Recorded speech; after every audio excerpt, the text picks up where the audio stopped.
¿Qué tal, amigos de Hannah Arendt TV? Pues aquí una vez más revisando el diario filosófico de Hannah en nuestra sección El blog de Hannah.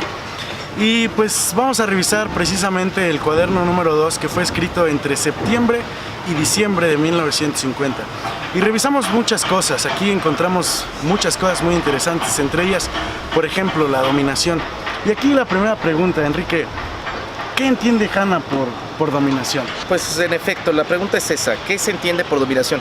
El concepto de dominación no puede entender muchísimas cosas.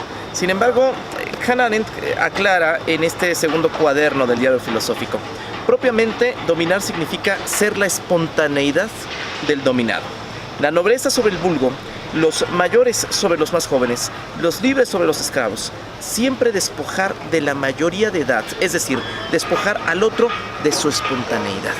La dominación: estás dominado cuando estás despojado de tu propia espontaneidad, cuando no eres autónomo, cuando estás en una relación dependiente de la voluntad de alguien más y realizas y te place lo que a otro más le place, y realizas lo que otro más quiere. Y quizá la dominación tiene un nexo absoluto con la obediencia, en este nexo casi íntimo, donde la obediencia total pues es hacer lo que otro quiere porque a otro le place, y te place el hecho de ver colmada esta realización que te están induciendo. ¿Y cómo se logra llegar a esta dominación total, como en algunos libros nos lo ha explicado Hannah?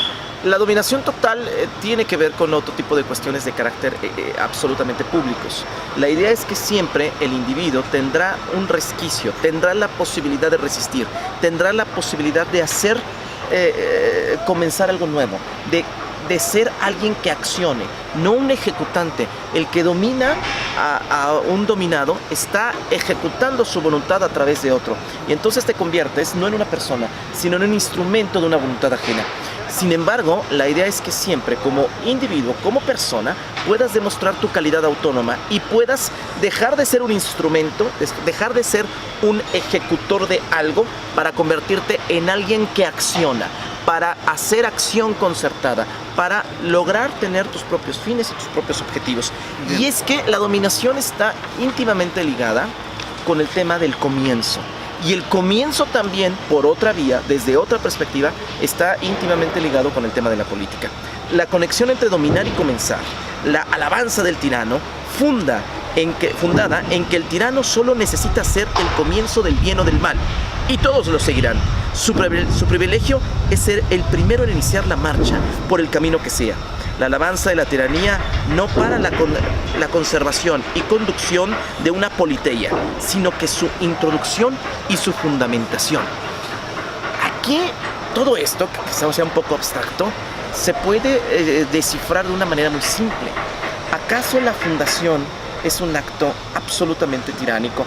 ¿Acaso la fundación y el comienzo de algo, el comienzo como fundación, sea algo que provenga de la dominación, provenga de la tiranía, y que sea la antesala negativa para la construcción del diálogo, de la discusión? Es decir, que la dominación sea la antesala de la política. Porque también dice: el problema de la política es el problema de la fundación. Creo que es algo central, ¿no? Y quizá este problema de la política, que es el problema de la fundación, y la política anclada a todas las relaciones vitales entre los hombres, sea un problema heredado de la propia dominación. Okay. Y entonces aquí Hannah obviamente argumenta una serie de cosas. El problema de la política es el problema de la fundación, como muy bien advertías, pero donde hay dominación hay unicidad. ¿Cómo distinguir esta idea de política frente a dominación? En la dominación lo que tenemos es unicidad. No tenemos actores, tenemos ejecutores, tenemos instrumentos. En la política, sí, pero no todo el tiempo puede este comienzo que supone la dominación tiene un sentido, tiene medios y tiene fines, y tiene poco a poco, o se va desarrollando en estructuras de pluralidad. Y entonces ahí es cuando surge la política, y ahí es cuando surge la pluralidad. La unicidad es la materia prima de la dominación, la pluralidad es la materia prima de la política. Y entonces tenemos en el momento de la fundación estos dos momentos: unicidad que genera pluralidad, dominación, obediencia, ejecución que genera conflicto, que genera acción, que genera intermediación, que genera correas entre los propios hombres. Y por eso habla de la pluralidad.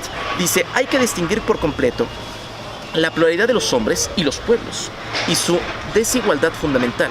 Sin esta pura multiplicidad no habría ninguna política. Sin esta desigualdad fundamental no se necesitaría ninguna ley. El hecho de que el amor necesite el amor, es decir, de que ningún hombre pueda existir solo, lo cual queda expresado en el doble sexo. Aquí el uno busca al segundo, a la inversa. En el caso de la pluralidad, el uno ha de contar ya siempre no con un segundo, sino con otros, y está referido a ellos. En el caso del amor, busca lo adecuado a él. En el caso de la multiplicidad, ha de contar con lo inadecuado, extraño, diferente. Está ahí en juego la distinción fundamental entre el necesitar, que surge del doble género, o por lo menos está previamente diseñado en él, y el estar remitidos los unos a los otros. No solamente frente a la dominación como política, enlazados en la idea de un comenzar, de un fundamentar. No solamente tenemos unicidad y pluralidad, sino en el terreno de la dominación lo que tenemos es necesidad. Y al mismo tiempo desigualdad. Al mismo tiempo jerarquía, por supuesto, pero bastante tranquilizadas a través de estructuras de obediencia, a través de estructuras de consentimiento tácito interno. Pero este consentimiento tácito interno por parte del dominado es porque es un ejecutor, porque no es capaz de desear lo distinto a su dominador. Bien. Por el otro lado, por el lado de la pluralidad, no tenemos necesidad, tenemos medios, fines, intereses, y entonces no existe uno.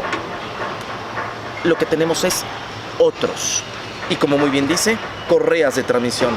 Otros remetidos los unos a los otros, otros en intermediación para generar fines y construyendo medios para lograr estos fines. Y entonces ahí está el reino de la política. En la comunidad política todo es recíproco, mutuo. Yo estoy referido y soy responsable en la medida en que otros están referidos a mí y son responsables de mí. Solo esta es la igualdad de la ley, que nada tiene que ver con la desigualdad fáctica de los hombres, que para nada toca la ley. Y tampoco se trata de dar a cada uno lo verdaderamente suyo. Aquí hay un alegato absoluto contra Sócrates. Precisamente esto no se puede decidir. La base de la justicia, y esta quizás sea una de las frases más hermosas y más consabidas que tenga Hannah Arendt en el Diario Filosófico. La base de la justicia humana se funda en la imposibilidad absoluta de escrutar el corazón humano. En efecto, entiéndase el corazón humano como una metáfora de la conciencia. Okay. Y la conciencia, en efecto, es un espacio libre de derecho. Sí. Y como no podemos escrutar los términos de la conciencia, existe este procesamiento de la justicia, que intenta precisamente esto. La justicia humana se funda en la imposibilidad absoluta de escrutar el corazón humano. La ley es la expresión de la reciprocidad, del estar referidos los unos a los otros y del ser responsables recíprocamente. Esto es lo que nos garantizamos mutuamente. Y entonces, la pluralidad como sustento vivo de la ley. Y la ley toma el sentido de la unicidad de la dominación. Bien. Pero la ley no nos unifica, la ley nos coloca en relaciones recíprocas. Ok, en relaciones mutuas, ¿no? En relaciones mutuas. Ahora, yo tengo una pregunta. Hannah, con todo esto que acabas de comentar, pone un ejemplo de Dios.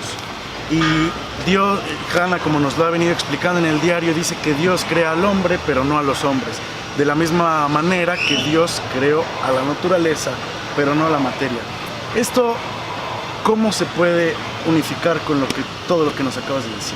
El comienzo, metafóricamente, el comienzo del mundo, suponiendo que existiese un Dios, hay una estructura de unidad.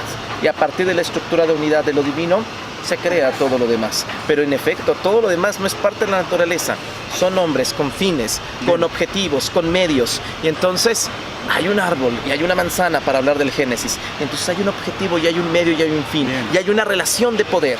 Y hay una... relación de dominación.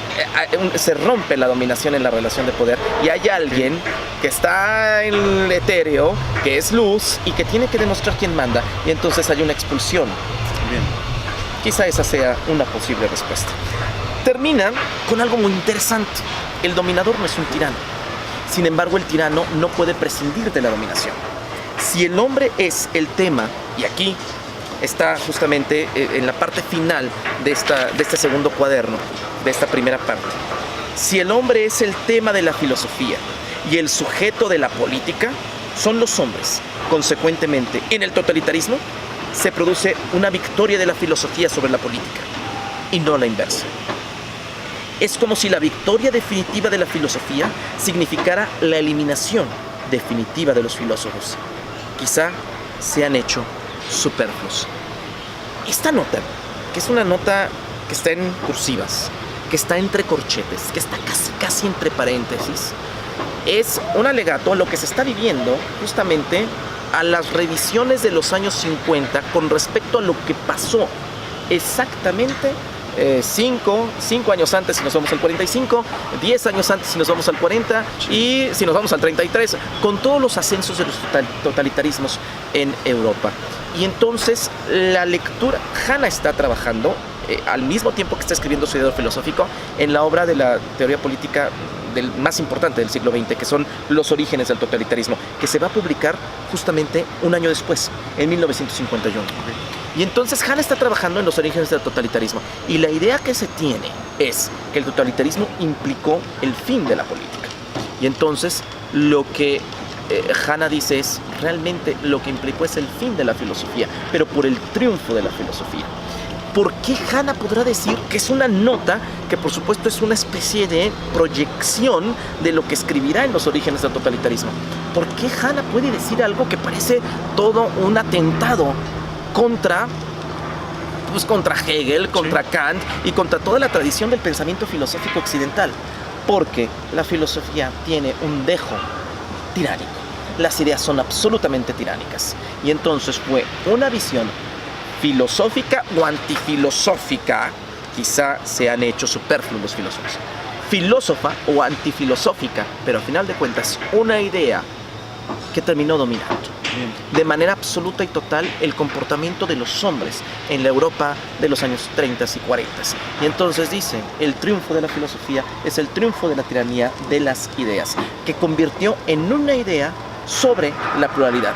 Y entonces la eliminación el triunfo de la filosofía fue la erradicación de la filosofía y en consecuencia, sí, de la propia política. Oye, no sé, ¿recuerdas, por ejemplo, en el tercer debate, ahorita que quisiera poner un ejemplo, en el tercer debate presidencial? Bueno, qué comparaciones, la Alemania nazi y sí, no, el elemento, guardando órdenes y circunstancias. Sí, me queda claro que faltó decir eso. Pero Andrés Manuel le dijo a Anaya, yo no te voy a meter a la cárcel. Y últimamente en estos días también hemos venido viendo estos en declaraciones de Andrés Manuel, yo sí te voy a meter a la cárcel. Yo no soy de venganzas. Vamos, Andrés Manuel puede hacerlo, la respuesta es evidente, pero tendrá un rasgo tiránico esto. No tanto tiránico, sino despótico en sí mismo. Okay. En efecto, en el tercer debate presidencial, Andrés Manuel López Obrador, entre la pugna que había después del Riquín Canallín, después de los memes, después de la cartera, que eso fue en el segundo, ya en el debate, pues estaban las cosas calientes entre el candidato del PAN y en ese momento el candidato de Morena. Y entonces, en una discusión muy ríspida, muy provocador, llegó Anaya en ese momento. Andrés Manuel le suelta la frase más triste de todo el debate, que no fue atendida o que no tuvo una cobertura o que no se hizo un escándalo y evidentemente no le restó ni uno solo de sus 30 millones de votos. Y lo que dijo Andrés Manuel es, ni a ti te voy a meter a la cárcel, señalando a Anaya. Y bueno, lo decía en campaña, al calor de la contienda, uno puede entender, ya no está compitiendo con nadie, tiene una posición de privilegio que ya lo hubiera querido muchos presidentes, incluso del PRI, del PAN, en este momento. Y hoy, con toda la tranquilidad del mundo, de manera muy racional, dice, yo no voy a meter a la cárcel. Sabemos que no tiene facultades el Ejecutivo para meter a la cárcel absolutamente a nadie. El tema no es lo que dijo. El tema es que supone que puede hacerlo desde el momento en que está negando esa potencia, que no hablamos aquí de un término de facultades, sino hablamos de potencia. Está negando la posibilidad de ejecutar esa potencia. Y el tema no es ese. El tema es que es un asomo, es un guiño despótico.